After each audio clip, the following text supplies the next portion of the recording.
Speak English with ഷെല്ലിലേക്ക് ഒരിക്കൽ കൂടി സ്വാഗതം. അപ്പോൾ നിങ്ങളുടെ സ്പീക്കിങ്ങിൽ 50s സ്റ്റക്കായി നിൽക്കുവാണോ PT-യിൽ? അപ്പം അതിന് നിങ്ങൾക്ക് ഓവർകം ചെയ്യാൻ പറ്റുന്ന ഒരു ഇമ്പോർട്ടൻ്റ് ആയിട്ടുള്ള ടിപ്പാണ് നമ്മൾ ഇന്ന് നോക്കാൻ പോകുന്നത്. നമ്മളെപ്പോഴും സ്പീക്കിംഗ് സംസാരിക്കുമ്പോഴത്തേക്കും എല്ലാവരും ഒരേ ടോണിൽ തന്നെ അങ്ങ് പറയും. ഇപ്പം ലേഡീസ് ആണെങ്കിൽ കുറച്ച് ഷാർപ്പർ ടോൺ ആയിരിക്കും, ജെൻസിന് കുറച്ചും കൂടെ ബേസ് ടോൺ ആയിരിക്കും. എന്നാൽ പോലും ഒരു ലെവലിൽ തന്നെയായിരിക്കും ചിലപ്പോൾ പറയുന്നത്. ഇപ്പം nowadays the percentage of criminals are proliferating, അങ്ങനെ ഒരു കയറ്റം ഇറക്കും ഇല്ലാണ്ട് സ്ട്രെയിറ്റ് ആയിട്ടായിരിക്കും പറയുന്നുണ്ടാവുക.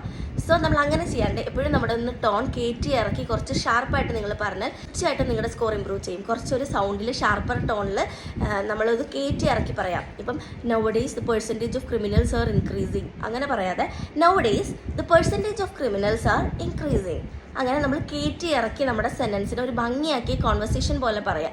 അങ്ങനെ ആകുമ്പോഴത്തേക്കും നമ്മുടെ സ്കോർ ഇമ്പ്രൂവ് ചെയ്യും. നിങ്ങൾ തീർച്ചയായിട്ടും സ്റ്റക്കായി നിൽക്കുകയാണെങ്കിൽ ഈ ഒരു മെത്തേഡ് മാത്രം ഒന്ന് പ്രയോഗിച്ച് നോക്കൂ, പെട്ടെന്ന് തന്നെ ബാൻഡ് കയറുന്നതായിട്ട് കാണാൻ സാധിക്കും.